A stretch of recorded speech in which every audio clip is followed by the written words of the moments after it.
Berita pertempuran antara Raja Louis dan Sulaiman pun akhirnya sampai di kerajaan Roma. Kini Vatikan menganggap bahwa Raja Sulaiman akan semakin mendekati kerajaan lainnya dan ia menjadi tidak terima.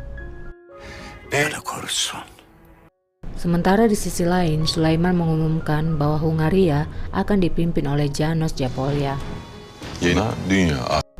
Sementara Hurrem termenung akan perkataan Hatice sebelumnya, di mana Hatice mengatakan bahwa Hurrem hanyalah seorang budak, bukan seperti dirinya yang memang terlahir sebagai putri.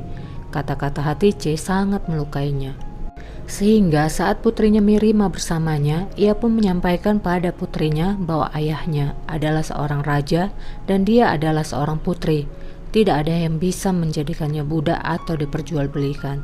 Kau kuat lebih daripada aku. Kau bukan budak seperti diriku. Kau akan melakukan apa yang tidak bisa aku lakukan. Kau tidak akan menunduk kepada siapapun. Mirima pun mengangguk. Hurrem pun memeluk putrinya.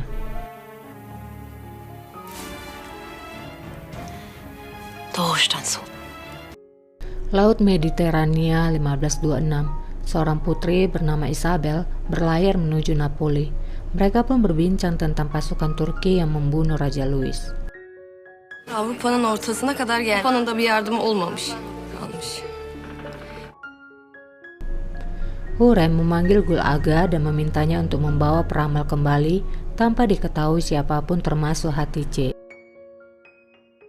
Sementara di sisi lain, Mahidevran lagi-lagi membujuk Nigar agar mau melayani dan bersekutu dengannya. Ia juga mengatakan bahwa Ibrahim juga mendukungnya. Ia akan melindunginya.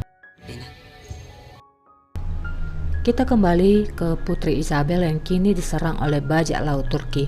Mereka pun ditawan oleh bajak laut tersebut. Isabella Fortuna'dır. Olursanız başınız büyük. Hep birlikte Konstant. Çok para eder. Gul Aga juga melakukan perintah Hurrem, yaitu menemui peramal Yakub Effendi. Namun ia tidak berada di tempat.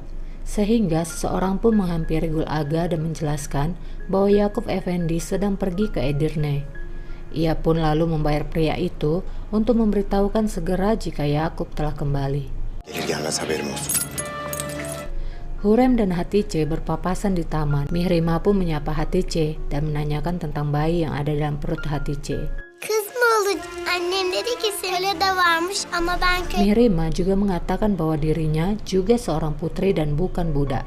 Mendengar kata-kata Mihrima, Hatice pun menatap Hurrem. Hurrem pun segera permisi meninggalkan Hatice. Müsaadenizle gidelim. Ali içerlemiş belli ki. Hurrem kemudian menemui Gul Aga dan bertanya mengenai peramal itu, dan Gul Aga pun memberitahukan bahwa peramal sedang pergi. Hurrem lalu pergi ke harem. Ia melihat Nigar duduk bersama Mahidevran. Ia pun meninggalkannya.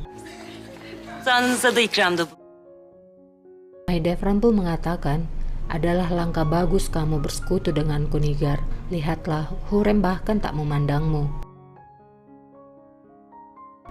Sulaiman pun akhirnya kembali ke istana. Valide dan semua yang ada di istana pun berkumpul menyambut kepulangan raja. Destur Sultan. Savaş meydanında hep. Karanlık yer. Seorang pemuda bernama Greti berasal dari Venesia menemui bajak laut untuk menanyakan tentang putri yang mereka tangkap. Setelah dipastikan itu memang seorang putri, ia pun mengatakan bahwa ia akan membelinya. Kimsiniz? Gitti. Venedik doçu Andra Kastilya Avusturya Prensi Frederick. Namun bajak laut akan menjualnya kepada Raja Sulaiman. Bila mereka tidak menginginkan, maka kami akan menjual kepadamu. Greti pun menyampaikan hal itu kepada Ibrahim dan berpesan jangan menjadikannya budak, karena akan terjadi peperangan internasional. Frederick'in nişanlısı Tida Prensesi. Adı yakışmayacak koşullarda tutuldu. Ibrahim pun menyetujuinya.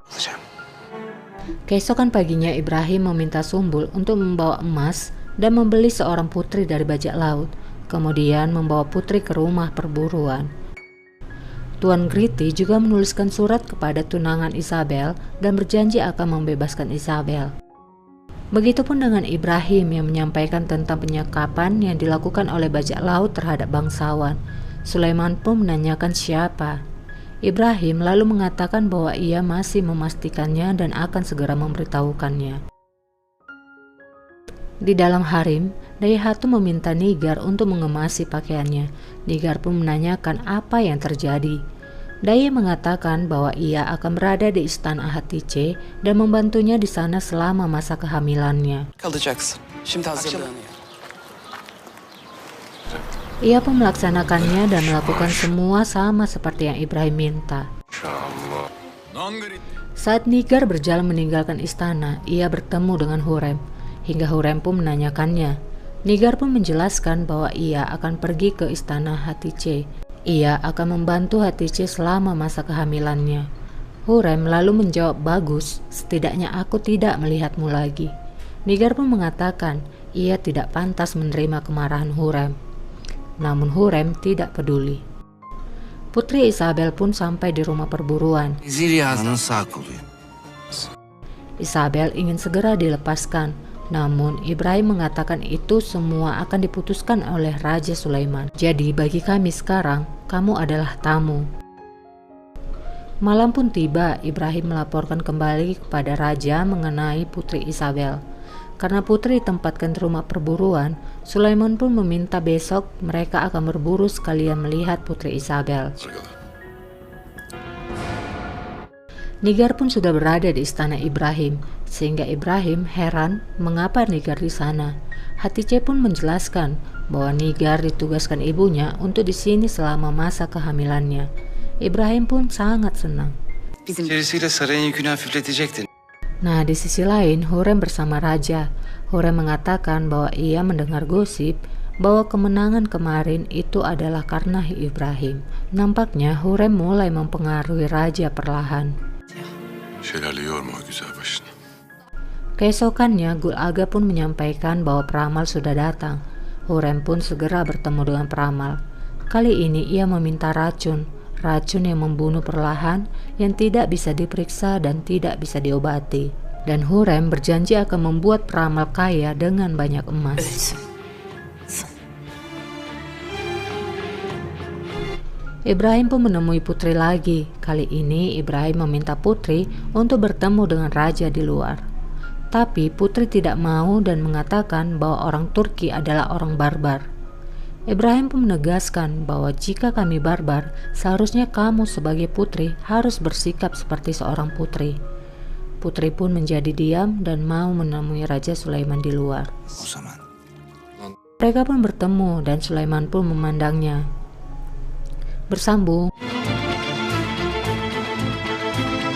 Gimana nih, apakah Putri akan dijadikan budaknya Sulaiman? Apakah Raja akan jatuh cinta lagi dengan wanita lain? Yuk, yang suka dengan kelanjutannya, boleh dong di subscribe supaya saat aku upload video kalian dapat notifikasinya. Terima kasih udah subscribe, terima kasih udah nonton, sampai jumpa, bye.